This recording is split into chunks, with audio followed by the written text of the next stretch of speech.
What up, nation?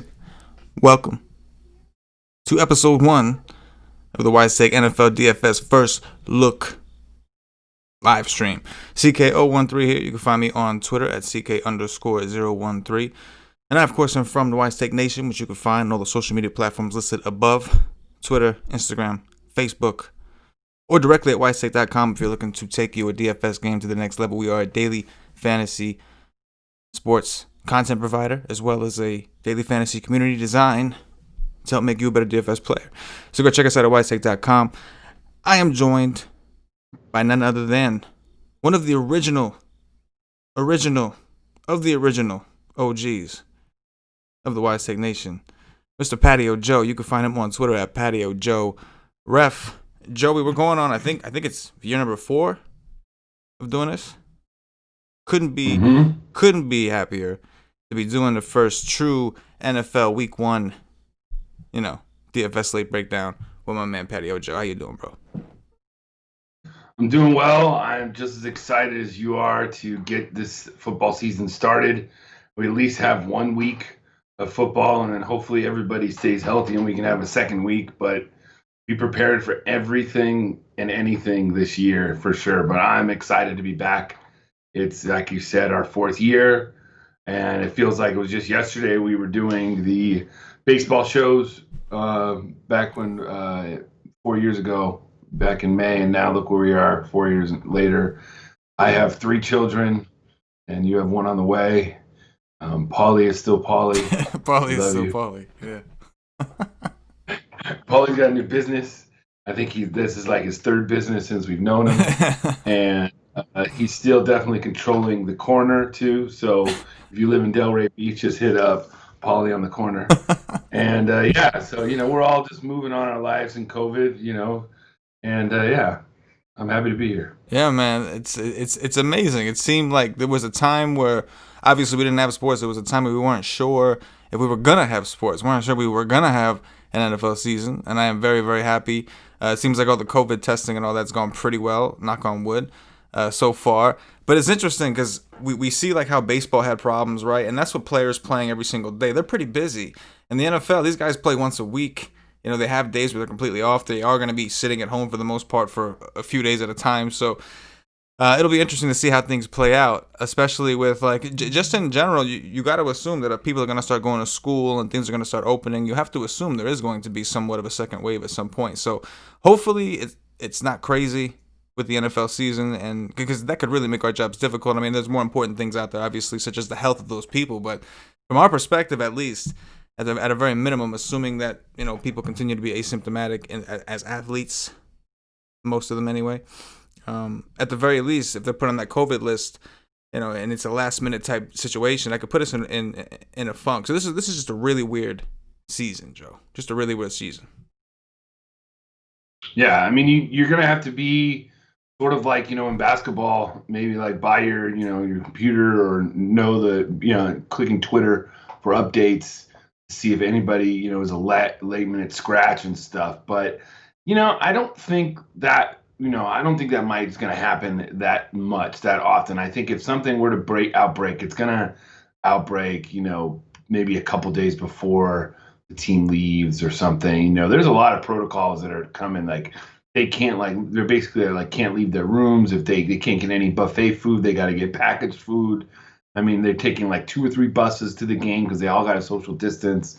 There's a couple things this year, in seasonal and in DFS that, you'll have to be prepared for, for COVID, especially, like if it's a Thursday game, start your guys on Thursdays, but, maybe have in seasonal, put your flex position down later on in the week. So just in case maybe one of your best players gets caught with COVID on Saturday, maybe you could switch out a running back, a receiver, or a tight end instead of just whatever, position that they're locked into. So it gives you more options. But on the DFS side, I just think that you got to stay, pay attention to what's happening right before kickoff, because there could be some amazing value that might just open up.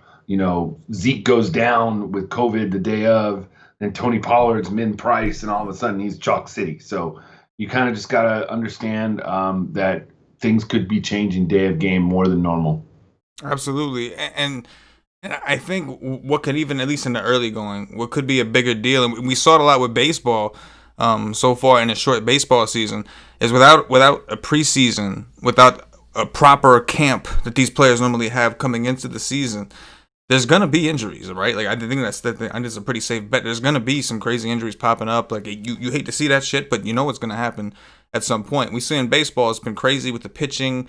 Hitters like Aaron Judge, for instance, of the Yankees, hasn't played I don't know how long. Seems like he's barely played this season. So without these guys having that time to get used to getting hit and stretching their body out, there was a point where a lot of them didn't know if they were going to play. They're contemplating if they're going to play, some of them.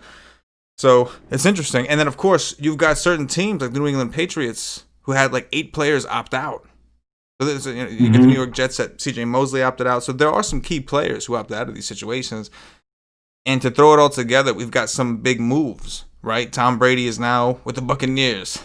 Cam Newton is now with the Patriots. So we have a lot of unknowns across the industry.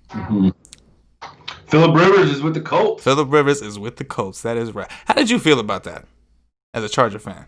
I mean, I think it's good. You know, he's moving on to a team with a good offensive line. So Rivers will do well when the offensive line is good. So if you looked at his history and his career, he does bad when they don't give him time because he can't move. But I think he's going to do just fine. He's going to fit into that offense well. They're going to want to run the ball.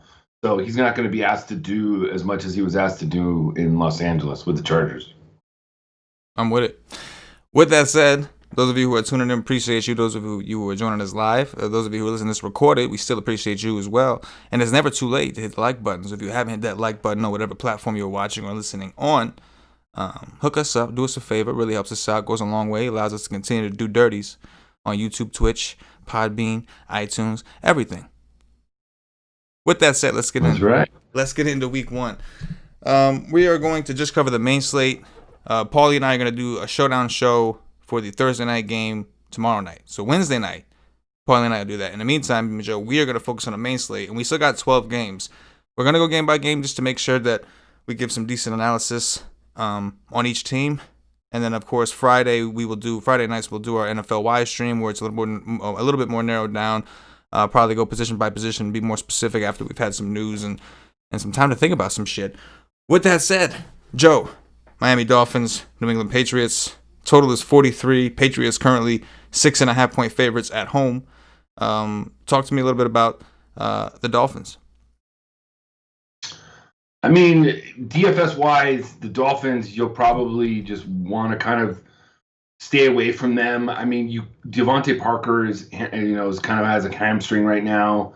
And, maybe Preston Williams, he had a great rapport before. He says he's back, he's healthy, ready to go. He'd be the guy I'd get in. But, I think this is going to be an ugly game on the Dolphins side. The Patriots side, to me, it's Cam Newton. Probably, if you're going to play him, I think he's a decent cash option. 7,300 on FanDuel. You play him naked. I don't, because you're not really knowing where he's going to go with that. Maybe Edelman you want to throw, but this game is not really very attractive at all. The running back situation for the Patriots, you think Sony Michel is going to get the carries, but it's just not going to work because they're saying he's on a pitch count because they're just easing him back in. So then it's Burkhead and White. So if you wanted to throw a thing with White on DK, he's not bad. But I'm basically staying away from this game. If you wanted to stack N'Keal Harry with Cam, that'd be fine, but not that really big for me.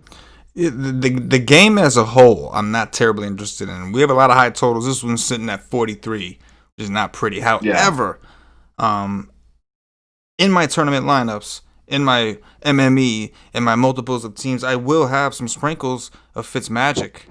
Simply because, in all seriousness, not only is he the GOAT when it comes to fantasy sports and week 1 surprises, but the Patriots defense did lose a couple key players. I think Patrick Chung is out, Hightower, a couple of people that opted out. So I'm curious to see. I was glad to see that Fitzpatrick was the starter because that gives me. I would be hesitant if it was Tua. Not that I don't think he'll be good, but to immediately go there in week 1 is a little tough. Going with Fitzpatrick, who was with the team last year, who was able to get the ball moving. As you mentioned, he had some rapport with some of these guys already, like fucking what's his name, Preston Williams, who was 4,500 on DraftKings. I have some interest there.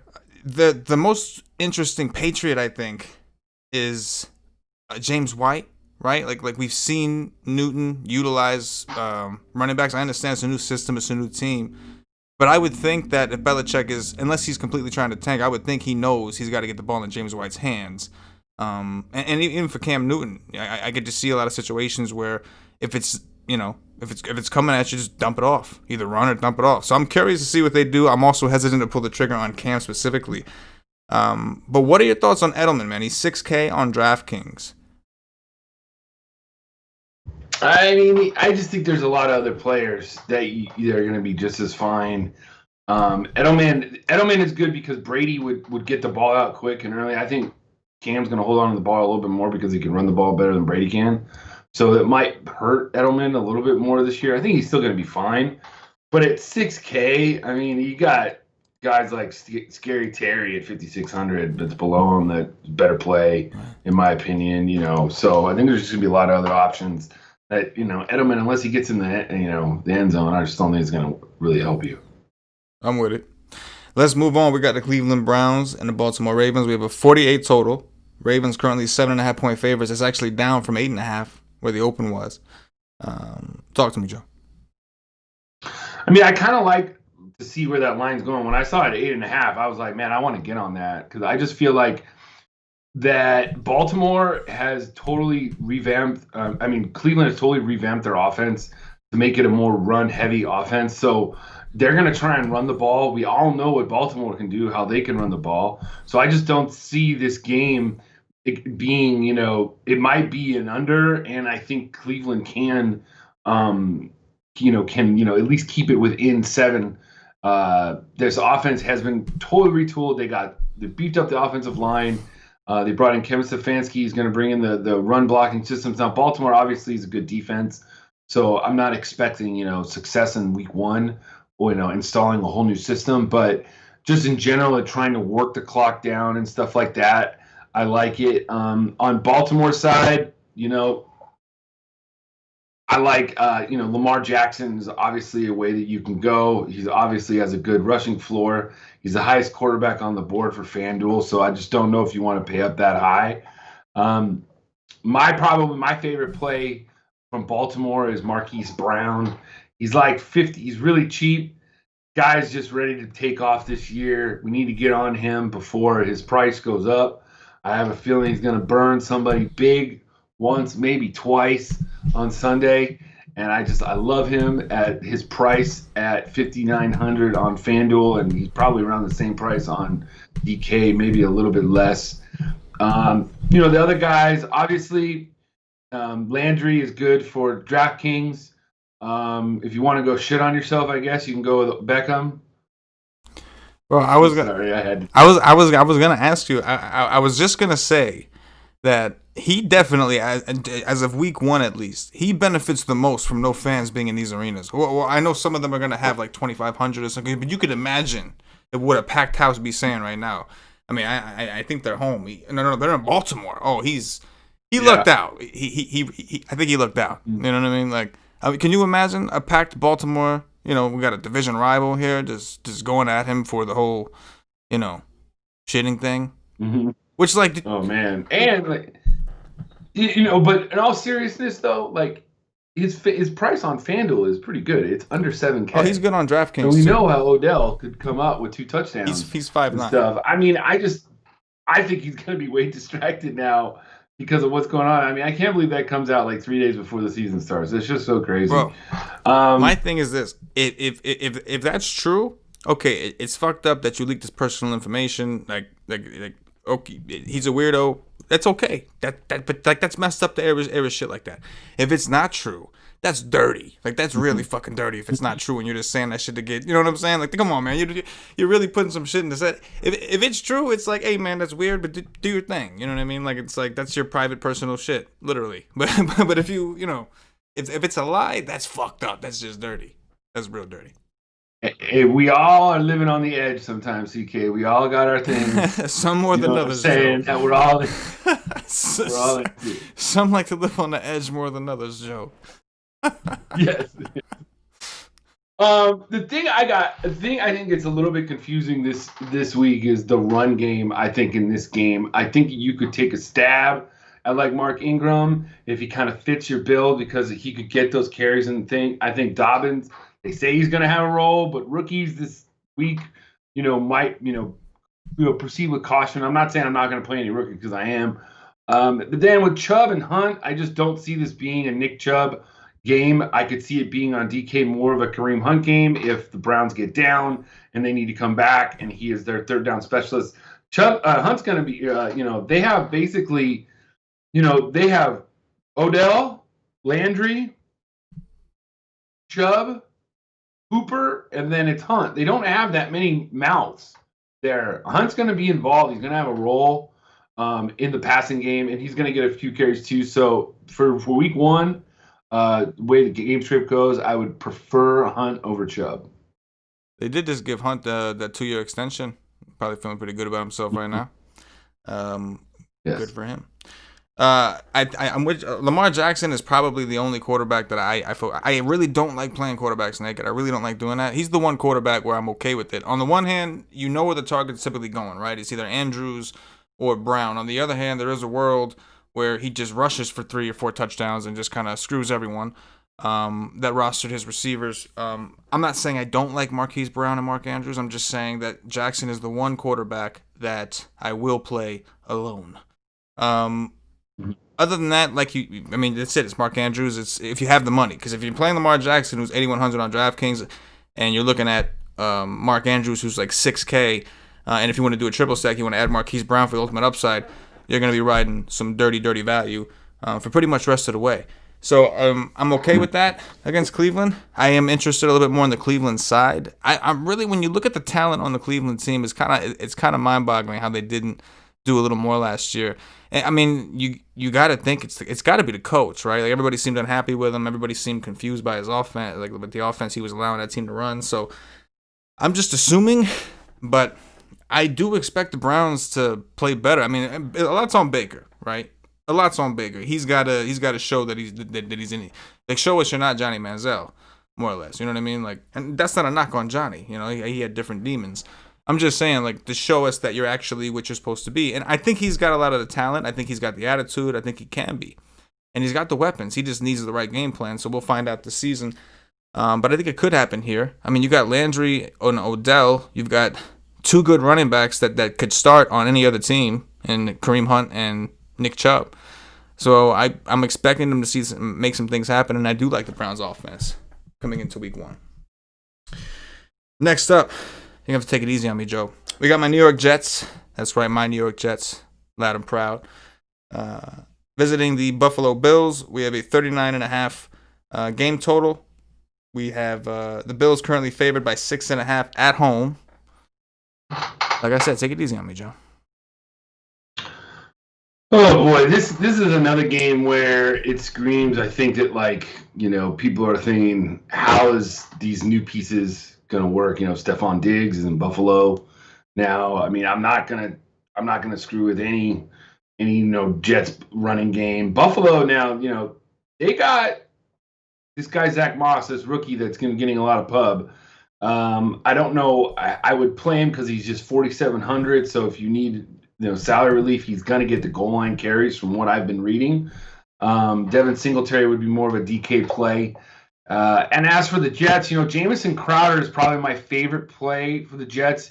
He absolutely just bent over the Bills last year and just raped them and just took them to the house both games. So I feel like he's just going to be Mr. Darnold's security blanket. And on DK, he's a great play with a full PPR site. He could get you 18 to 20 points real easily, really quick, just by getting, 8 catches, 120 yards or whatever. So I like that. But mostly in this game, I'm staying away. I mean, Chris Herndon has gotten a lot of pub too. He's 4,800, so he's pretty cheap. I've been hearing some really good things about him. So if you want to take a stab at him, I'm with it. And then the Bills, like I said, Stephon Diggs, I would lean more towards John Brown just because he had more of a rapport, another year with Allen. And I don't know what the chemistry is going to be with Diggs.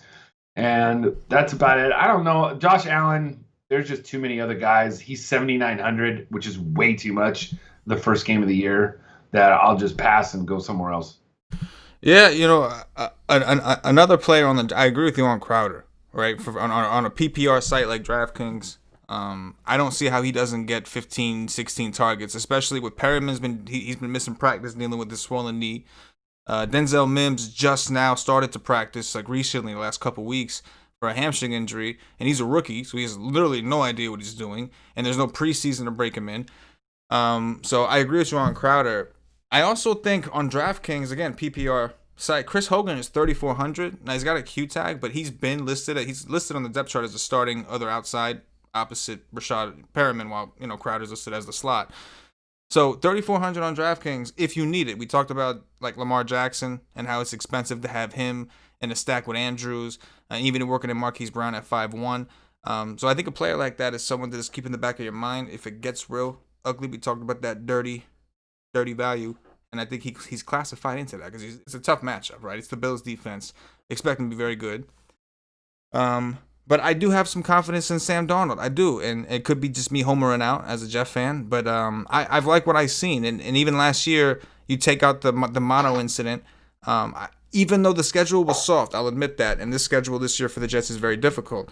When Darnold did come back after that mono, the schedule was soft, but he did take advantage of it. So I think he's capable of making plays, capable of turnovers, no doubt, but capable of making plays. So I think Chris Hogan at 3,400 is interesting. On the Bills, I agree with you on John Brown. Stephon Diggs, a little expensive. Curious on what his ownership looks like as we get closer to week 1. Josh Allen, I don't mind, but the pace of this game just feels like it's going to be real slow. We're looking at one of the lowest totals on the board. So I'm not really interested there. And I agree with you on Herndon. Herndon is big. Very, very cheap, right? Darnold liked him. Everybody keeps saying, oh, Darnold likes him. Darnold has great chemistry with him. Darnold's barely played with him because the dude is always fucking hurt. You know what I mean? That's an issue. So he's cheap, though. And he is a good player, nonetheless. Any interest in Le'Veon Bell? No. I'll let you, boy. Let's move on. We've got the Seattle Seahawks and the Atlanta Falcons. We have a 49 total. Seattle opened up -1. They're up to -2 in Atlanta. Joey, talk to me.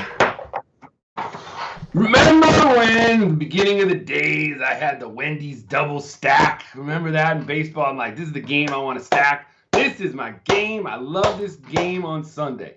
This is featuring 2 quarterbacks that are very playable in any situation. You play them in both cash and GPP. I actually probably prefer Russ is probably right now my cash game quarterback. I'm loving this game. Matt Ryan is a little bit less. Here's what I'm saying. Remember we were talking about Josh Allen on FanDuel? Matt Ryan's 7,800. Russell Wilson's 8,400. There's no reason to play Josh Allen because you got those 2 quarterbacks that literally are sandwiched, and Josh Allen's like a little Oreo. I'll take the outside part, okay? I'm going to take both of them.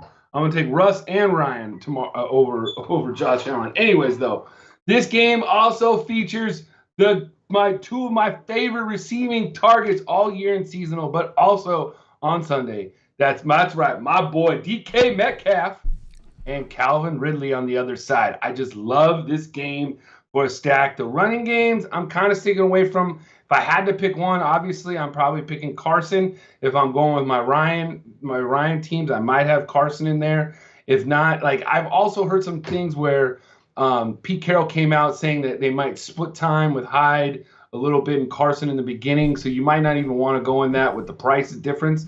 But to me, it's Wilson, it's Matt Ryan.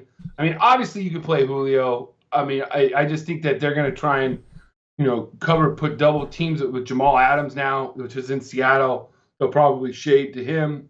He's 8,200. Go down, just save $1,600 and go to my boy Calvin Ridley for 6,600. And on DK, he's 6,100. He's cheap too. And then obviously my man crush on DK Metcalf this year. So I think those are my two favorite plays in this game. Ridley and Metcalf with either Russ or Matt Ryan. And then if you want to, if you're feeling frisky, Hayden Hurst at tight end. He's filling in the Hooper role. The Falcons offense features the tight end, and we all know the Seahawks was the second worst against the tight end last year. Only worst was the Cardinals. So yeah, this is my favorite game of the week. I like stacking it, and I love Ridley and Metcalf. I completely agree. I think that this game has everything necessary to be a shootout caliber type game. We know what Russell Wilson does, and the beauty of Seattle is they never seem quite good enough to beat up on teams, but they're definitely good enough to hang with pretty much every team. So when you got a quarterback like Russell Wilson who's going to get you some rushing stats and more importantly keep plays alive, extend plays, create more broken plays due to his legs and his athletic ability, and you put him in a dome on a turf. It's always, always sounds good to me. I'm with you on Metcalf. I expect him to really step it up. He looked great last year, man. That guy's a fucking beast. He's just, dude is brawling. I'm interested in Carson. I think his price is really low on DraftKings. I think he's 6'2" on DraftKings. I definitely have interest in him there. On the Atlanta side, it's a little murkier to me. Losing Austin Hooper, so we have Hayden Hurst, and I do want to play some Hayden Hurst in that. Like you mentioned about Seattle, this offense features tight ends. However, if Hayden Hurst is not at the talent level, is not making the plays that Austin Hooper is able to get, and not getting open the way Austin Hooper was, does that mean they're going to shuffle the ball out more to guys like Julio Jones, like Calvin Ridley, or even maybe Todd Gurley, who I know that they are aware of his knee issues, that they're aware that they can't use him as like a traditional workhorse. But I do think that they're going to try to be creative in how to use him and be creative in how they find, how they can get in the ball. I don't think he's not the same player as Alvin Kamara, so that's not the analogy I'm trying to make. But as far as usage goes, we've seen teams be successful and we've seen guys be successful when used the right way. Like we've seen Alvin Kamara work with Ingram, right? Like he didn't get the workhorse type carries. Now is Gurley that explosive? I don't think so. I think Gurley is one of those guys that needs the ball several times to get going. But I think the Falcons will try, right? They went out there and got him. So evidently they felt they had a need for him. They don't have Freeman anymore. It's him and Ito Smith back there. So for tournaments, a little sprinkle. It's a little sprinkle action. You know what I mean? But I agree with you. I think this game right now looks like one of the best, if not the best, on paper. Next up, Chicago Bears, Detroit Lions. We have a 44.5 total. Chicago currently 3-point underdogs on the road. I believe Trubisky was officially. I mean, I know he's a starter, but was he officially named? I saw something they were going to do it, and I never bothered to check if they did. I just figured he was the starter. Talk to me, Joe. Yeah, I think this game is sort of like it kind of seems ugly on paper, but to me, like it could be a very sneaky, decent game. First off, Matt Stafford was just lighting up the world before he got hurt, and he's 7,300 on FanDuel. Literally was averaging his last 3 games was 25, 24, and 29 before he got hurt. So he's averaging over 3x of his price. When you're looking on, you want 2 or 3x for your quarterback. There's some good receivers in this game too. Galladay, Allen Robinson on DK. Obviously, you can go with Anthony Miller, and Marvin Jones is a definitely decent, like always a GPP play he always seems to win somebody a week. Seems to win somebody, but then he'll go away for 3 or 4 weeks. The running game, I don't know where you're going. I mean, if you're in DK, Tariq Cohen is fine. David Montgomery's going to be out. Kerryon Johnson's going to be splitting carries with Adrian Peterson. We don't know about DeAndre Swift yet. So I'm pretty much staying away from the running games. So this game is pretty much Stafford with a little bit of Galladay and Allen Robinson. And then don't forget, if you're doing a lot of lineups or something, throw a dart maybe at TJ Hawkinson. He was got hurt last year and didn't finish the whole year, but was pretty, involved before he did get hurt. So I don't mind it if you're throwing a dart in GPP with him. But besides that, I'm not really into this game. Yeah, I'm with you. It's like we in tournaments we like to whenever we do a stack or double stack whatever, we usually like to bring it back with a guy on the team, and I have a little bit of an issue with that on the Chicago side. I guess right now it would be Allen Robinson. I just really hate having anything to do with Trubisky. But I do like Stafford in this game. Like you said, he played really really well before he got hurt. From a fantasy perspective, he was putting up the numbers we're looking for. I mean, we're talking 3 games in a row over 300 yards. One of them 406 yards. That in DraftKings you get a bonus for that shit, so it does matter. And there's two guys that are really easy to play, and Marvin Jones and Galladay. It's very simple. You can work in Hawkinson, like you said, who did look pretty good also before Stafford went out, and everything just turned to hell. But I am with you, and from a price perspective, even that stat we talked about Lamar Jackson at 8-1, and then some 6K. Stafford is 6-2, he's cheaper, but then you got two receiving options that are both around the 6K range on DraftKings. So an interesting build, but maybe with less ownership. I think some people may look at this Bears defense and just assume no, I don't want to do it. But regardless of how good defenses even are in this situation with no preseason, and new pieces trying to learn how to play together, it's hard to really trust any defense. Right, like you just can't blindly trust them. I think we're gonna see some broken coverages. I think we're gonna see some offenses fuck up too. Don't get me wrong, but we're gonna have to do some wacky shit. Not that this may even be all that wacky because Stafford has looked good, but I'm with you, man.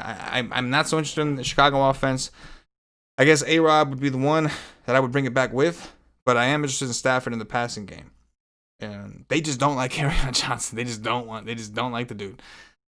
More power to him. Next up. Las Vegas. I had to make sure I get that shit right. Las Vegas Raiders, right? Las Vegas. That sounds so weird. Las Vegas Raiders and the Carolina Panthers. We have a 47.5 total. The Raiders are currently 3-point favorites on the road. Talk to me about the new Vegas team. This is surprisingly another game that I really like. I was texting Paulie about this today. This is like my number 2 game. I'm liking. It's got, obviously CMC. Most reason why I'm liking it is because I think the build is really easy. You can get the guys that you want, and it still has money left over. So I don't know how popular that's going to be or how much easy the build is, but almost both parts of this offense of both teams you can take. Passing games, Derek Carr 7,100. He's facing 4 DBs that are just putrid. They're terrible. The Carolina probably have one of the worst secondaries, if not the worst secondaries in the league. They're starting a rookie. They're starting cast-offs from everywhere else. So it's just not going to look pretty for the Carolina secondary. So I like Derek Carr. Obviously, the running game, CMC, I like. He's 10K. I like it that they priced him up. I still think he's playable in both formats. I think it's going to be a shootout. So I'll definitely have some of CMC. Jacobs is another one I like, 8,200. He's going to be running the ball a lot. They just traded Lynn Bowden Jr., so there's not another mouth to feed. So he could get a few more catches too, which would help. But I think you could probably, if you're doing a game stack, I'm not really into Jacobs because I really like the passing game. The guy that I like, 4,500. He is min price on FanDuel, and he's the number 1 starting X receiver for the Raiders, Brian Edwards. He went to South Carolina. He is a 4-year senior. He broke the record for most yards at South Carolina. That's including guys that went there like Deebo Samuel and Alshon Jeffrey. This guy can play. I'm telling you, he can play. And at 4,500, once Tyrell Williams went on IR, that totally opened it up. And he's going to burn. Going back to Carolina, it's going to be right around the same area. He's going to have a lot of people there, I'm sure. And I think, obviously you can't get fans, but there's going to be a lot of people. He's going to be back home, basically. And I just like him to pair with Carr. I also like Waller. You could throw Henry Ruggs in there also behind them if I was stacking them, or like what kind of order I like. It would be Edwards, Waller, and then Ruggs. And then on the other side, the reason why I like this game is because you know pretty much where they're going in Carolina. You got CMC, you got DJ Moore, and then you're going to sprinkle in a little bit of Curtis Samuel, and that's it. So it's like, to me, it's like DJ Moore, CMC with Edwards, Waller, and Carr, and then you fill it in with you have a lot of money left over with other places. That's what I like this game. I actually see the Raiders winning this game and it being one of the games that might go over. It's funny. You mentioned the secondary of Carolina, them starting rookies, everything like that. The Raiders, it's funny that the matchup is the same thing, right? You got the Raiders who have 2 rookies on the outside that they are also starting in a year with no preseason. So we're asking these kids to learn quick and really adapt to the speed of the game very quickly. So I do expect an entertaining game. I expect to see some shit. I could see one of these receivers running a wrong route leading to a pick six from a Carolina defense that's getting their ass kicked. I can also see, a ton of broken coverage. So I think this game, you can go ahead and get a little wild and get a little different. I think I want a little bit of everything here, primarily the offensive pieces, of course. But like you said, Carr, that's a pretty affordable stack, triple stack in itself. You can take the 2 rookies, you can work and run for if you want, who's playing out of the slot. With Carr, all are pretty inexpensive. All of them are under $6K. And the interesting part is how Teddy Bridgewater. I expect Teddy Bridgewater to continue to lean on McCaffrey, because why wouldn't you when you have a guy that fucking talented on your team, that durable on your team? If you're a quarterback, why wouldn't you check down a million times? And Teddy Bridgewater, not for nothing, from what I've seen of him, checking down is something he's totally comfortable with. So I do expect whether the game plan is to feed McCaffrey or not, I do expect him to get fed a lot. So I do like Christian McCaffrey. I expect him to be very popular for good reason. What is your outlook on McCaffrey, like from a season-long perspective? Well, I mean, I had the number 1 pick in one of my leagues, and I went with Barkley. And that's not really, it's mostly of just like there's been the last running back that's repeated as the number 1 running back-to-back season was Priest Holmes, and that was almost 20 years ago. So I'm just taking a gamble that there's somebody else that's going to step up and be just as good. And so I think he's fine, but he's in a new offense with a new quarterback, and they're going to try and spread it out more. DJ Moore with Samuel, Ian Thomas too. They have other guys there, so it might not be all CMC.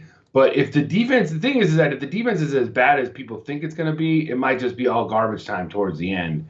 And that's what it is. He'll just get like 20 targets a game because it'll just be little dump-offs. But I don't think it's so unrealistic to expect a season like he had last year, because everything's got to go right, health-wise, everything. So I just thought I was going to take a shot on Barkley instead. Fair enough. I do agree. One other thing. I do think it's worth getting some exposure to Jacobs. Jacobs is a guy that I don't necessarily expect us to be into a lot on DraftKings, because he's not really a pass-catching guy. And I do think that the Raiders, unfortunately, they have a tough schedule, and I think that they're going to be playing from behind for a good chunk of the season. But this is not one of those games. I think that last year, I think Carolina was dead last against the run and DVOA. Now you mentioned their secondary is bad, so I think this could be a high-scoring game, and I'm very high on the Raiders' offense as well. With that said, let's go over to the Eagles and the Washington football team. We have a 42.5 total. That one seemed more natural. Like the Las Vegas Raiders didn't feel natural to me. Washington football team, you know why? Because I probably described them like that when I couldn't think of their name. I'm like, the fucking Washington football team. You know what I'm saying? Like, that was clever. I like it. That would make it a lot easier if everybody did that shit. I'll be honest with you. Anyway. We've got a 42.5 total. Washington is currently 6-point underdogs at home. What do you like here? I mean, I love the price of Miles Sanders on FanDuel at 6,800. It's beautiful. I just don't know how healthy it is, and I don't know if he's going to be on a pitch count. Just because I just don't know. If I knew he was going to be, all steams ahead, I would totally go for him. But I just don't know if I can pull the trigger on him. Everybody's going to love Antonio Gibson for the running game for the Skins.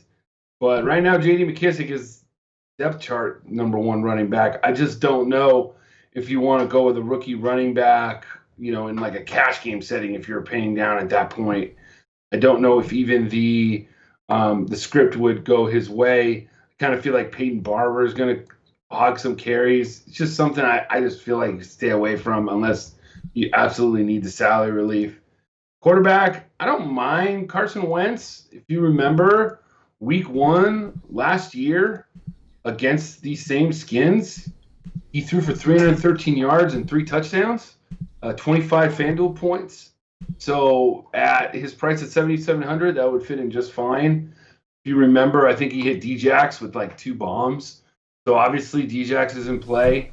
On FanDuel, play him while he's healthy because, I mean, he could trip tomorrow and not play now. I mean, guy gets hurt more than I change my underwear, it seems. So, anyways, it's just that bit, and then obviously I think Zach Ertz is another great play just because, once again, there's not very many places for Wentz to go on Sunday.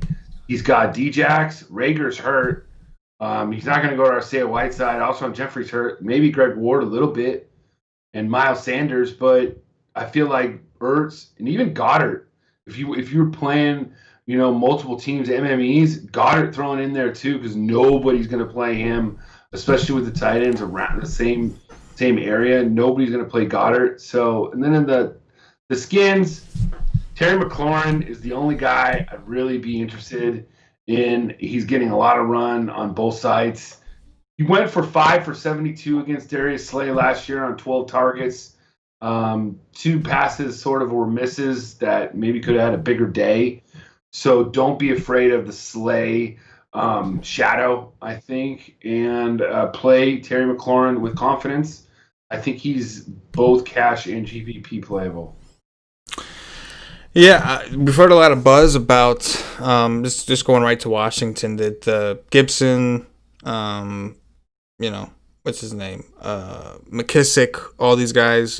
Technically, McKissick is listed as the number 1 running back on the depth chart, but there's rumors that they're going to try to work in pretty much all the running backs. And it's funny, they get rid of Peterson right before the season starts, who had been taking first team reps. And they're just going to kind of just let it rock. And that kind of does make me have some interest in Philly's offense also. I'm wondering, that this doesn't seem like a sign of a team that wants to win right now. And I understand they're young. They're rebuilding. They have a young quarterback, all these kind of things. But that does sound to me like a team that's not really interested in winning, especially when your answer seems to be playing guys like McKissick over Adrian Peterson. I just don't think that, there's a role for everyone. And McKissick himself has always been more of a pass-catching, smaller type back. So I'm a little confused by the move. There's a lot of buzz about Gibson and all this. Last year, Philly was pretty good against the run, I believe, right? I'm not mistaken on that, am I? I mean... yes, Philly was great against the run, but you could pass against right. them. Right. So I was a little confused on why people were getting so excited about. I understand they're cheap; they're like $4K a piece, but there's a lot of fucking good running backs. You know what I'm saying? So, especially on week 1 where you expect some crazy shit to happen, I expect it to be high scoring. So I do expect, to need ceilings from whoever I do play at that position. But I get it; they're cheap. I think McLaurin is interesting. I'm fine with that. On the Eagles side, you had mentioned Carson Wentz, not my favorite quarterback, but again, something I could get interested in just based off of the situation Washington seems to be in. I can see Washington kind of struggling to find their way. I can see Washington doing things more developmentally this season to get some of their guys' experience, to see what some of the younger guys got. So sometimes those situations could get ugly. Sometimes. But I do prefer Carson Wentz at home. I will say that. With that said, let's go to the next game. We've got the Indianapolis Colts and the Jacksonville Jaguars. We have a 45 total. Colts currently 7.5-point favorites on the road. Your boy Phillip Rivers is chasing a ring, and he's pretty much stepping into what Andrew Luck could have had or was supposed to have had he decided to continue playing. They finally got a really good offensive line. He's got talent. What do you think of the Colts? I mean, the Colts season outlook, I put them as my dark horse Super Bowl candidate. I mean, we said that last week in our preview show. So I love their offensive line. The game-wise, I think on FanDuel, one of maybe the most locked core plays of the week was probably the Indianapolis Colts defense at 3,700. They're way underpriced. They're, bottom 10 on FanDuel of all the teams. So I'll take that, and it's pretty awesome. You fit in whoever else you want. They're facing Minshew with, they got DJ Chark, which I think is very viable in any situation. I also think Minshew is viable in GPPs because they're going to get behind. The passing game for the Colts, I think I'd stay away from Ty. I might throw in maybe a little bit of Jack Doyle. I'd probably, if I was doing anything, I'd probably just investing in the run game. Everybody's going to go to Jonathan Taylor, but Marlon Mack right now is the starting running back, and he's going to be getting at least 50% of the carries, especially in the first game of the season. You know what I'm saying? Like, if you think about it, in the first game of the season, like starting a rookie, when you have like a competent player there at 6,100 on FanDuel and Jonathan Taylor's 54, like pretty much the prices are around the same. I think people are just going to go, to Taylor because he's cheaper and he's the shiny new car, shiny toy to play with. But I think that Marlon Mack is definitely a great contrarian play that you could put in there if you want to play them. But if you don't want to play either of them, it's fine too. Like I don't know how that's going to really fall to be out to be. And I think Jonathan Taylor in the end, within 2 or 3 weeks, will take over that backfield. But week one, and you don't know. I mean, you don't really know how fast those guys are going in practice. Did they really have a full contact scrimmage, full speed? You know what I'm saying? Like, it's kind of tough to recreate the speed of the NFL game, especially the first time. So that being said, this game is pretty much the Indy defense, and everybody else is more GPP plays. Yeah, I was also surprised with the pricing on DraftKings. Colts 3K against Jacksonville.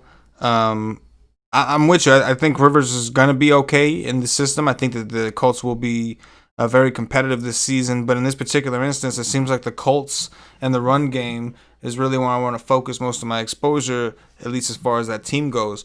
And it's just a matter of which running back. Mack is the starter. I would anticipate that he's going to get first crack at everything, including if it's first and goal. I expect him to get first crack at it. However, it does suck to have this, two running back situation where you do expect the younger guy to eventually pass Mack and there's a reason they drafted him. They're raving about him in camp. Marlon Mack is also having a good camp. Not as many people are excited about that. People are very excited about what the kid is doing. I understand. However, it works both ways. One mistake the kid makes, two mistake the kid makes, and then it could be Marlon Mack's game altogether. So getting exposure to them in tournaments definitely seems like a good idea. Which one I want more of, I'll be wavering on throughout the week. But I do like the defense. To me, seems underpriced at 3K. I expect them to be popular, and the run game looks like they're in a pretty good situation. The Jacksonville side, Joe, we've got Armstead. I think is still on the COVID list, right? Yeah. So there's no. They say James Robinson. Yeah. So, but I don't even know if he's in the player pool. He is on DraftKings. He's 4K. He's 4K over there. Yeah, he's there. Yeah, he is min price on FanDuel. But just like they say, he is listed as the starter on the depth chart. Ozigbo has a little bit more, experience. He's been around one more year. He's mid-price too. I honestly don't think you will really need that. Like, go other places. I'd rather play. Like we were talking, I'd rather play Antonio Gibson at that point or Zach Moss than playing these guys. Yeah. You know what I mean? To be honest, I'm curious to see how they use Chris Thompson. I mean, especially if we think the Jags are going to be trailing this game, there's no doubt that he's got to be the pass-catching guy at a minimum. I don't expect him to get a ton of carries, but on a site like DraftKings at 4K, I don't hate the idea of Thompson, who's a veteran. I know it's a new team, new system, but he's a veteran in a situation where we do expect his team to be trailing. So maybe he does get some more play time, some more opportunities. However, the fact that we have so many running backs in that backfield without any real clarity makes it very difficult to take any huge stands on them. But again, a little sprinkle action. That's how we do that. Just like you're sprinkling that salt in that steak. You know what I'm talking about, Joey? You know what I'm talking about, man? Moving on. Mm-hmm. We've got the Green Bay Packers, Minnesota Vikings. We have a 45 total. We've got Vikings currently -2.5 at home. You like Aaron Rodgers? Man, his prices ain't bad. I mean, his price is right around, Matt Ryan and Wentz and Kyler and all them. I don't mind it, but it's just I don't know what to think of that team. To me, I feel like the best two plays of this game is Dalvin Cook at 8,700, and I think if you're paying up at receiver, I think Devontae Adams is like the play above Michael Thomas, at least on DK. There's such a price difference between the two that I think that you can. I think Devontae Adams point per dollar will match Michael Thomas on DK. On FanDuel, they're only $800 apart, so I would just probably go to Michael Thomas.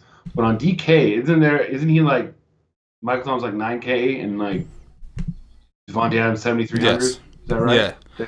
Okay, so that's a big deal. I mean, I know you play on that more. Am I right? That's a big deal. Would you prefer Devontae over Michael Thomas? Oh man,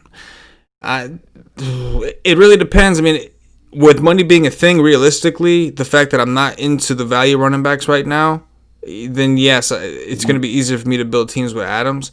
But Michael Thomas is just regardless of his outcome, the volume is going to be there. There's been talk about Lazard getting a lot more attention from Rodgers this year. And listen, I know Adams is the guy. I'm well aware of that.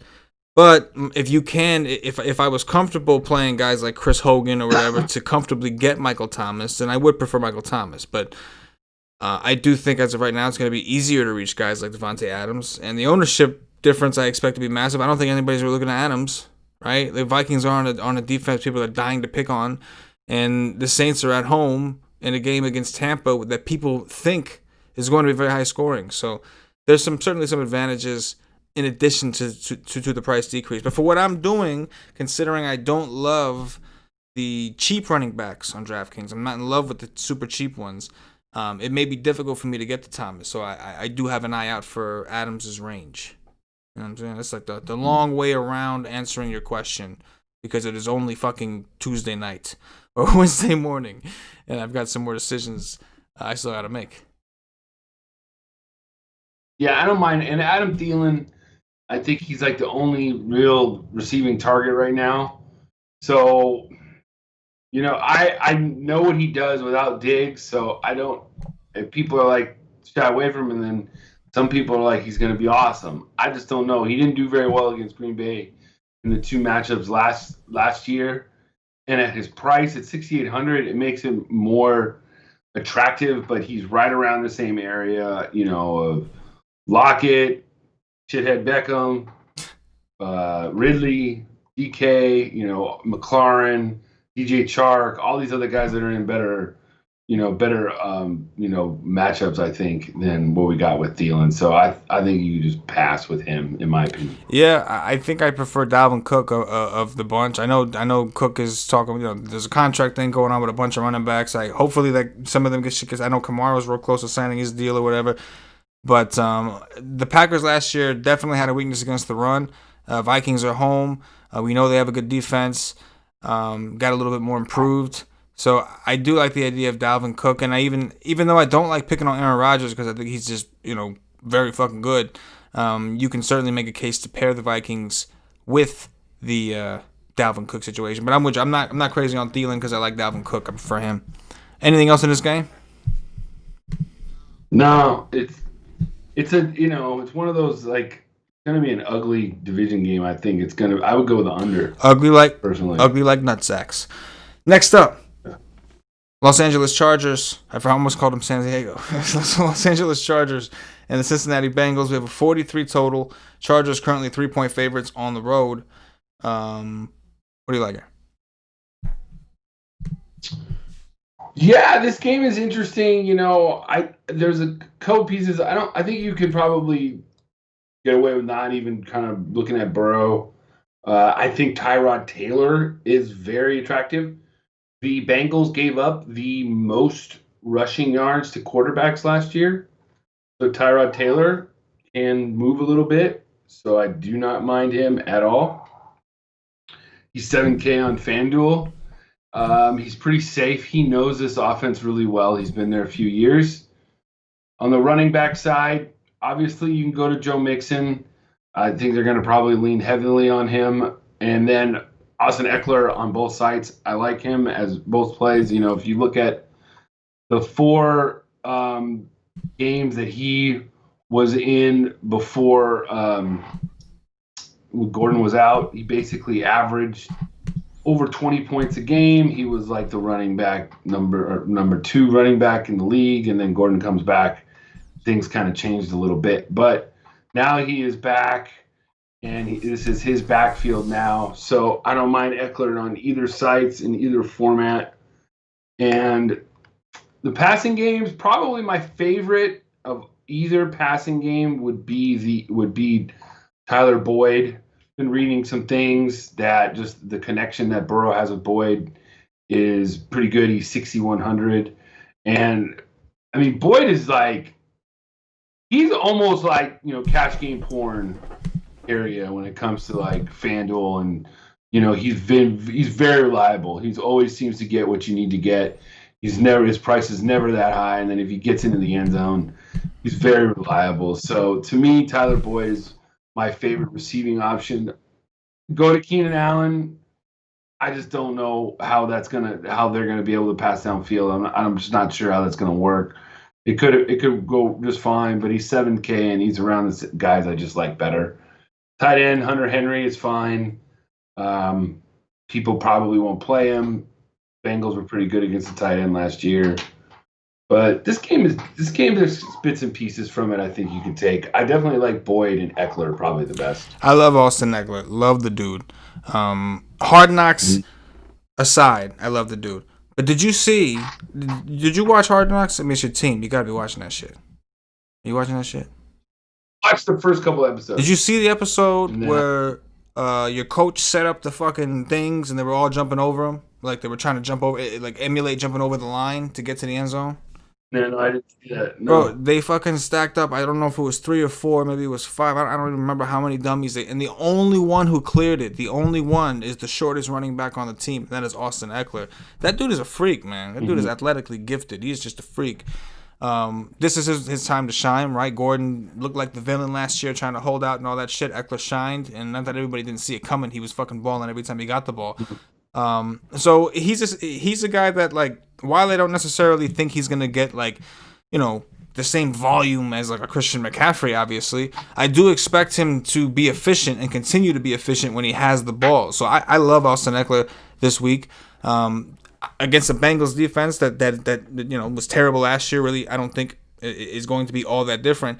And to be honest with you, I actually like the idea of pairing the Chargers defense with them. I hear a lot of people are high on Burrow, and this is not a knock on him or a knock on their opinions, but I think not having a preseason could really fuck up a quarterback more than anybody else, right? He's going to see some fucking... And the Chargers defense is not exactly a fucking joke. You know what I'm saying? I mean, you know better than anyone. You guys are supposed to have a good defense this year. And so, on top of that, you kind of take away the home field advantage that these guys normally have, right? So, if the Chargers are playing at a different pace on both sides of the ball, this game could get pretty ugly.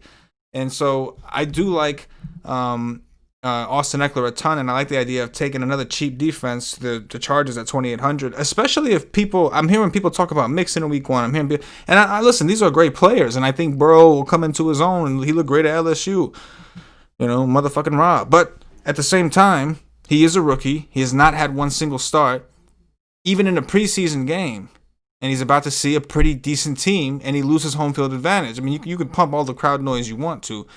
You know, I don't think it's going to be the same as fucking, you know, thousands and thousands and thousands of fucking people, you know, telling you they're going to shit on. Oh, I shouldn't use that reference. Should not use that reference. To the opposing team, anyway. So with that said, that's what I'm into. I mean, if you're looking at the Joe Burrows and all that, I like the Tyler Boyd call. AJ Green is very interesting. We have no idea what to expect from AJ Green, right? Like this is going to be new quarterback, right? We haven't seen him without Andy Dalton, and I don't know.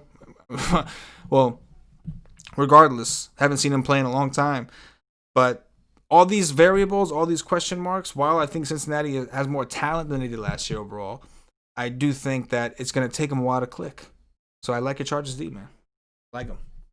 I do. Yeah, I mean, I would totally. The only thing is that Derwin James being out the year really hurt That them towards the sucks. end. He tore his Yes. meniscus out. That definitely hurt. But they got, Bosa and Ingram rushing the quarterback, and then they got Casey Hayward, Desmond King. They got a good secondary even without Derwin James. So fortunately, he's not there. But I still think the Chargers have a very good defense, and I agree with what you said. Let's do it, man. Joe Burrow throwing pick sixes like it's his job. You know what I'm saying? Bengal fans are not like that. But let's be real. Are there really No. Bengal fans? I'm just kidding. Cincinnati is a great. Who Dey? Cincinnati is a Right? great football. I think it is who Dey because I think the Saints is who dat, right? Yeah. Just kidding. Cincinnati, awesome sports fan base. I'll let them argue that out. Yeah, yeah. I'm with it. Now these last two games, these last two late night hammers, if you will, have very high totals, and we're expecting them to be played at a high pace. We will start with the I guess the highlight game. I think this is going to be the highlight game. I expect a lot of ownership to be on this game, and that is the Tampa Bay Bucks and the New Orleans Saints. The Nolans Saints, for those of you who are from Nolans. 49 is the current total. The Saints are currently 3.5-point favorites at home in the Superdome. We got Tom Brady with his new team, Gronkzilla with his new team, and the same old Saints with Alvin Kamara, who is in the midst of working on getting paid. Yeah, this game is, boy, I wish I had a better read on it. I could see why everybody wants to go there, and I feel like, yes, obviously the name value's there, but we just don't know what we're gonna get sort of out of this Tampa Bay offense. We have to remember that the New Orleans Saints defense is pretty good. So I would think if I was going with, I would go bits and pieces again. I don't know if I'd do a whole game stack. I like Chris Godwin. He's going to be in the slot. Historically, that's the one place where you could just totally take advantage of the Saints. And we talked about Michael Thomas a little bit earlier. Obviously, that's a great play. Drew Brees at 8,100 on FanDuel is a little bit expensive for my taste. I feel like there's so many ways that the Saints score and stuff that I just don't know if you compare him around other quarterbacks. I just prefer, Russ at 8,400 and Matt Ryan a little bit cheaper. I even prefer Kyler Murray at 7,700 more than Drew Brees. But he's obviously, if you're doing a game stack, I would play Brees. Running backs, Kamara, I hope if he's healthy, if he's a Kamara 2 years ago, he's worth his price. If not, I mean, he only had one game where he went over 3x last year at his price at 8,300. That was one game. So he was okay, but on FanDuel, like, he has to score a touchdown. DK, I could see it because he's going to get 81 catches, so he gets at least 8 or 9 targets a game. He's going to get that. He could pay off his value more. But on FanDuel, I think you could fade Kamara, and I'm a big Kamara guy. I just don't think that you totally need him. I mean, but then again, he could be completely healthy and totally blow us away. Because last year there was reports that he wasn't healthy, and then the Tampa running backs. If you're doing 150 teams and you want to throw Leonard Fournette in some of those teams, go right ahead. I mean, you could argue that he's ready to roll, and there's going to be, goal line carries for him. He's going to score 2 touchdowns. He's 6,900. That's fine. Ronald Jones, the same thing. You could argue that he's going to be the starter. He's going to get, carries and stuff like that, at least for week number 1. Emmanuel Sanders is another guy that is viable at 5,600 on FanDuel. I don't mind that also. And then tight end, you can go with Gronk, obviously, but I feel like he is a FanDuel play. He's not going to get very many targets. They're going to bring him in for set packages, set plays. And he's a good blocker. Remember that. Gronk is a great blocker. So they might have him in some running plays as a decoy too. So this game is weird. I wish I liked it a little more, and I wish this game was maybe, 4 weeks from now. We'd really have a read on how the offense is going to react. But, yeah, there's basically just, the names that I mentioned to play. Yeah, I agree with you. When I first looked at the week 1 matchups, I thought that this game was like, oh, yeah, it's going to be great. But I think I'm going to play it with ownership because I do see a lot of paths to this game going under, right? Like as of right now, I would lean towards the under if I was going to bet on the total. You mentioned Tom Brady with a new team. He's playing a team he really didn't play at all, right? In New England, did not play the Saints very often. It was not like some familiarity with the opponents. New coach, even okay, you got Leonard Fournette. He just got there, and he's joining an entire team that's all new playing together. There's the obvious is Tom Brady's arm strength, right? You had Jameis Winston, who is kind of perfect for a guy like Mike Evans because he can get the ball down the field and give you those jump balls.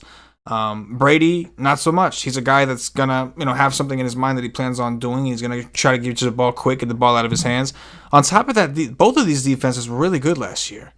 Both were really good. So I know the games, Saints at home, they roll. Emmanuel Sanders, I do think is a really awesome upgrade for their offense in general. I do have interest in him. I think Michael Thomas is fine on DraftKings simply because of volume. Even if this game is low scoring, he may get 20 targets if things aren't going the way that they needed to go. So I'm not crazy on the game as a whole as of now, but what could change my mind is if I'm, looking at ownership projections across the industry come Sunday or come Saturday, whatever, and I see people backing off this game. If too many people back off this game, then just for the sake of value in a tournament, there's too many talented players for this game to go low owned. I may not want to get some. But I'm assuming that people are going to work in various pieces of this between Godwin, Evans, and Thomas, and Sanders, and Kamara.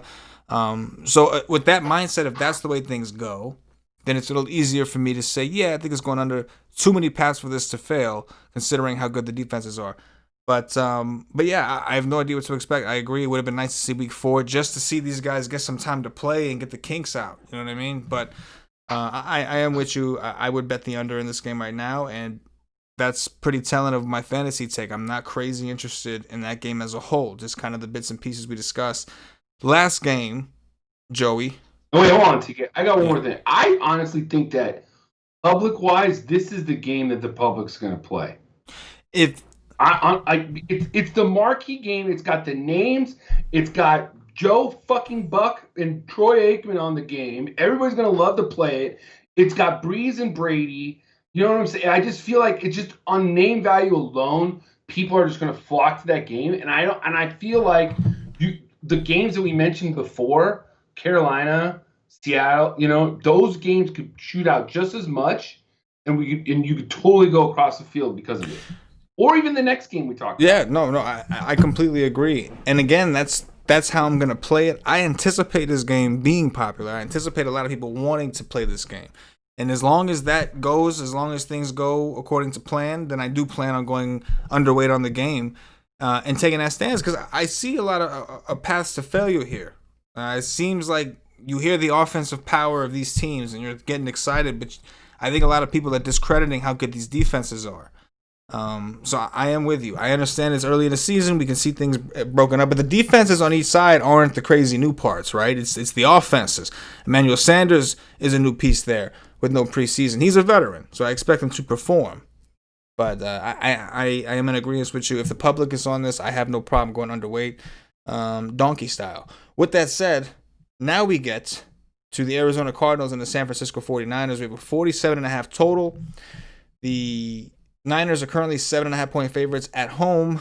We know the Cardinals made some splash type news in the offseason by trading away David Johnson for DeAndre Hopkins, and then recently signing him to a 2-year extension, making him the highest paid NFL player in the game for the next 2 seasons, or at least this season. Joe, talk to me about this one. Well, this game has got, I think, my favorite GPP quarterback in Kyler Murray this week. I feel like the people are going to see the San Francisco D, but don't realize that Kyler Murray put up 24 FanDuel points in 2 matchups average. So at 7,700, I think he's just fine. They're going to run a lot of plays. This game's going to take a long time. I think on the other side, you got Mostert and Coleman. I think Coleman is a throw in the dart GPP play because everybody's going to go to Mostert. Kenyon Drake is another play. I just feel like you can just he's got a great price, but I just don't know if it's the magic's going to be there this year. So I'm kind of staying away in week one, trying to keep it simple. And then it's the play that, like, I feel like it's the easiest play of the day, because if you go to last year, you're thinking there's no way that George Kittle just can't go up and down the field against this Arizona defense. However, Arizona drafted a guy by the name of Isaiah Simmons out of Clemson to specifically, tighten up the coverage in against tight ends. Now, like we were saying, this is his first game, but he's really, really good. He probably should have been a top, 5 pick talent wise. But George Kittle, I feel like he's going to be the chalk tight end at 8K. If you can fit him in, he's the way to go. He does have a good matchup because they did. Obviously, they were bad against the tight end last year. So if you do play him, I feel like he's in cash games, he's going to be very highly owned. But they have Jordan Reed there now, so he's healthy right now. Who knows? He could troll everybody and score. On the receiving side, you could go with DeAndre Hopkins. He seems fine. You don't know how he's going to pair with Murray. I like maybe guys like Christian Kirk or Fitzgerald just because he has a little bit more rapport. Deebo Samuel, I feel like you could stay away from him this week. He's probably on a pitch count with, but guys like Kendrick Bourne or Trent Taylor is another guy that is very cheap. He's 4,600. I don't mind him either. And then I guess Jimmy G you could roll with also at 7,400. You could throw him in there. The Cardinals defense as a whole wasn't very good. They gave up a lot of points to quarterback. So Jimmy G's obviously another option too. Yeah, I love this game for tournaments also. I think there's a couple scenarios, right? Like, so a couple where just in general people are just intimidated by certain defenses, and we talked about not having that preseason. Now I know the Niners obviously are bringing a lot of people back from last year, so you would think they have that chemistry, they have a lot of things down, but they could still be rusty like anyone else, man. They haven't had a preseason, they've had a limited camp, and they're playing an offense that has obviously worked towards improving their team. And like you said, even last year, Kyler Murray was able to put up relevant fantasy points against this team, against this defense. So I do like the Arizona offense. I think that they have a lot of upside. They're going to throw the ball a lot. They play at a very fast pace. That's what they want to do. That's the name of the game. An air raid type offense. Kyler Murray's in his second year. This will be his third opportunity playing this defense. And he's got a huge weapon in DeAndre Hopkins. Regardless of how you think Hopkins is going to be used, you can't say he's not a massive weapon for a guy like Kyler Murray. So I do expect them to put up some runs. Runs. Fucking got baseball in the brain. I do expect them to put up some points. I expect to see a lot of air yards in this game. So I think all three receivers, Fitzgerald, Christian Kirk, and DeAndre Hopkins, are relevant. And I do want a healthy dose of Kyler Murray because I think he's going to spread it out. This is the kind of situation where you want to do those double and triple stacks. You want to play Kyler with as many of his options as you can that you think he's going to throw to. Because if it goes well, he's going to be spreading that ball out. And we could see two receivers easily go for over 100 yards if it goes well. Obviously, if it went down the shitter, you were fucked anyway. It doesn't make a difference because Kyler Murray is going to get you a shitty score. But if things go the way that they would like, ideally, in an ideal world for them, we could see the Cardinals put up a lot of points. With that said, Garoppolo had one of the best games of his career against the Cardinals last year. We know that quarterbacks just destroyed these guys, and you still want the 49er offense, regardless of what you think Arizona's going to do, simply because the fast pace. We're going to see the Niners get more play opportunities because of how fast Arizona tries to play. So I think there's more plays per minute, which is going to lead to, more plays for the San Francisco, more opportunities for the San Francisco 49ers. So don't want anything to do with the defenses here. I do like the offenses here. I like Garoppolo. I like Murray. Just a matter of seeing who's available. I know Deebo Samuel is out. We should find out his status in the next couple of days. Hopefully by the Friday live stream, you guys will have that information. Because that's where things get a little tough. Like you'd mentioned that they tried to in the draft to improve how they are against tight ends.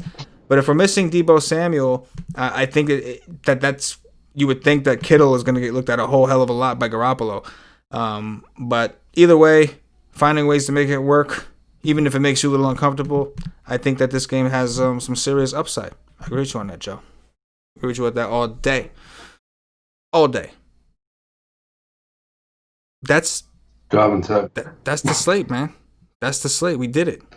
That's it. We fucking did it, man. Congratulations. Very proud of you. We made it. We made it through, and not bad on time. But an hour and 15 minutes, covered 12 games. Yeah. We have a really, really big Kansas City Chiefs fan in the chat. Oh yeah.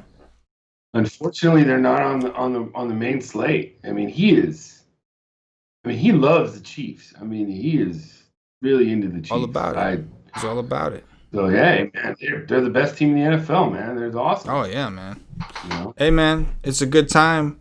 It's a good time to be a Chiefs fan, man. They're doing dirties left and right. Everybody's their neighbor. You know what I'm saying? Everybody's a Chiefs neighbor. You know, it's their world. We just live in it. You know what I mean? Patrick Mahomes, phenomenal. But oh yeah. I think they blow up Houston on Thursday. Yeah, yeah. No, I'm curious to see how Watson. I'm rooting for Watson hard as hell, but I'm curious to see how. And I think he's fucking good, but losing D-Hop, that's gonna suck. Like, you know what I'm saying? Like, it's gonna. Like, I don't care who you are. I don't care if you're Tom fucking Brady. That sucks. Losing a guy like that. You know what I mean? Like, do you remember a few years ago? I don't know. I was after the Broncos won the Super Bowl. They like hosted the Ravens in the first game of the season. Like Peyton Manning threw for like 6 or 7 touchdowns the first game of the year. I feel like that's how it's gonna be. Oh yeah, I can see it. I feel like that's how it's gonna be on Thursday night. I think Chiefs are just gonna roll the Texans, but Watson's gonna garbage time the hell out of that game. Is gonna be awesome. Oh yeah, back doors all day. I can see that shit happening for the people betting on the games. Watch out for the back doors. Chiefs might leave that back door open. And word on the street. Oh man, it would have been perfect. We were talking about Odell. Word on the street is like he's really into back doors, but it's not Odell. It's Deshaun Watson. So probably should have just kept that one in the old noggin. Joe, it's been a pleasure. It's been a blast. Those of you watching, listening, don't forget Friday, another free show. A little more nailed down. Patio Joe, Paulie D. We'll go a little more I guess narrow-minded. I don't know. That sounds fucked up. That's probably wasn't the right thing to say. But a little more specific, I guess. We'll go position by position. Things will get narrowed down. But make sure you check that out. Go check us out at wisec.com. We got cheat sheets. We got projections. Patio Joe is back once again on the cash game article for NFL covering FanDuel and DraftKings. I'll be writing a core plays article for NFL. Paulie D will be writing a GPP breakdown for NFL. So really, really good shit. Make sure you come check out the nation. At the very least, if you're watching on Twitch or YouTube, hit the like button. Make sure you follow and or subscribe to our channels. Make sure you hit the notifications bell so you're notified whenever we go live. You don't miss out on any of the content that we do. And go check us out at wisec.com. Joey, anything in closing before we get up out of here, bro? I mean, I just feel like it's week 1. Keep it simple. Don't try and like get crazy, because you really don't know how things are. So just try and like maybe pick the teams with these returning systems and go to war that way. I'm with it. For Patio Joe, for myself, the entire Wisec Nation, as always, good luck. Peace. Yeah.